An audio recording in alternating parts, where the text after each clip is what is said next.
இயேசுவில் மிகவும் பிரியமான சகோதர சகோதரிகளே, ஆசீர்வாதமான இந்த காலை வேளையில் உங்களை அன்புடன் வாழ்த்துகிறேன். இந்த நாள் இனிய நாளாக அமைய புனித லூக்கா எழுதிய நற்செய்தி அதிகாரம் 14 இறை வசனங்கள் 15 முதல் 24 முடிய உள்ள இறை வார்த்தைகளை இன்று நாம் தியானிக்கிறோம். இன்றைய நற்செய்தி பகுதியில் ஆண்டவராகிய இயேசு கிறிஸ்து தான் ஆயத்தம் பண்ணி வைத்திருக்கிற விருந்துக்கு தனக்கு வேண்டியவர்களை அழைப்பதையும் அவ்வாறு அழைக்கப்படுகிறவர்கள் அந்த அழைப்பை எப்படி உதாசீனப்படுத்துகிறார்கள் என்பதையும் இன்றைய நற்செய்தியிலே நாம் தெளிவாக பார்க்கிறோம். அன்பார்ந்தவர்களே, இந்த அருமையான நாட்களிலே ஏராளமான வாய்ப்புகள் நமக்கு கொடுக்கப்பட்டு கொண்டிருப்பதை நாம் பார்க்கிறோம். ஆண்டவராகிய இயேசு கிறிஸ்து தன்னுடைய சீடர்கள் மூலமாக பல்வேறு விதமான அழைப்புகளை நமக்கு தொடர்ந்து தந்து கொண்டிருப்பதை நாம் பார்க்கிறோம்.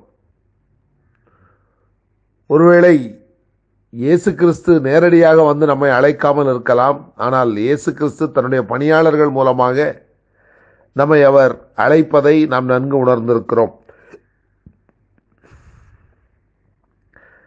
நற்செய்தி பகுதியிலும் கூட தம் பணியாளரை அனுப்பி என்று சொல்லி எழுதப்பட்டிருப்பதை நாம் பார்க்கிறோம். ஆகவே இயேசு கிறிஸ்து தம் பணியாளர்கள் மூலமாகவே அந்த அழைப்பை மக்களுக்கு கொடுக்கிறார். அப்படியாகத்தான் இன்றைக்கு ஆண்டவருடைய வேலையை செய்கிறவர்கள் மூலமாக, ஆண்டவருடைய பணியிலே ஈடுபட்டிருக்கிறவர்கள் மூலமாக நமக்கு அந்த அழைப்பு தரப்படுகிறது. ஆனால் அவ்வாறு தரப்படுகிற அழைப்பை எந்த அளவிற்கு நாம் அங்கீகரிக்கிறோம், எந்த அளவிற்கு உதாசீனப்படுத்துகிறோம் என்பதை இந்த காலை வேளையில் சிந்தித்து பார்க்க நாம் கடமைப்பட்டிருக்கிறோம். இன்றைக்கு அநேகரை வழிபாடுகளுக்கு அழைக்கிற பொழுது, ஆண்டவருடைய வார்த்தையை கேட்பதற்காக அழைக்கிற பொழுது, இன்றைய நற்செய்தியில் எவ்வாறு ஒவ்வொருவரும் ஒவ்வொரு வகையான காரணங்களை சொல்லுகிறார்களோ, சாக்கு போக்குகளை சொல்லுகிறார்களோ, அவ்வாறாகத்தான் இன்றைக்கு நாமும் பல சாக்கு போக்குகளை சொல்லிக் கொண்டிருக்கிறோம். 18வது இறைவசனத்திலே நாம் பார்க்கிறோம், அவர்கள் எல்லாரும் ஒருவர் பின் ஒருவராய் சாக்கு போக்கு சொல்லத் தொடங்கினர். அவர்கள் எல்லாரும் ஒருவர் பின் ஒருவராய் சாக்கு போக்கு சொல்லத் தொடங்கினர் என்று எழுதப்பட்டிருப்பதை நாம் பார்க்கிறோம். ஒருவர் வயல் வாங்கி இருப்பதாகவும், ஒருவர் ஏர் மாடுகள் வாங்கியிருப்பதாகவும், ஒருவர் தனக்கு இப்பொழுதுதான் திருமணமாகி இருப்பதாகவும் என்று சொல்லி பல வகையான சாக்கு போக்குகளை பல வகையான மனிதர்கள் சொல்லுவதை இன்றைய நற்செய்தியில் நாம் தெளிவாக பார்க்கிறோம். அதே நிகழ்வுதான் இன்றைக்கும் நடந்து கொண்டிருக்கிறது என்பது வருத்தத்திற்குரிய ஒரு காரியமாக காணப்படுகிறது. இன்றைக்கு ஆண்டவருடைய வார்த்தைகளை கேட்க அழைப்பு கொடுக்கிற பொழுது ஒவ்வொருவரும் சொல்லுகிற காரணங்கள் விந்தையாகவும் வினோதமாகவும் இருப்பதை பார்க்கிறோம். இது அழைப்பவர்களுக்கு வேதனையை தருகிறதோ இல்லையோ, அழைக்க சொன்னவருக்கு மிகுந்த வேதனையை தருகிறது என்பதை மக்கள் உணரவில்லை.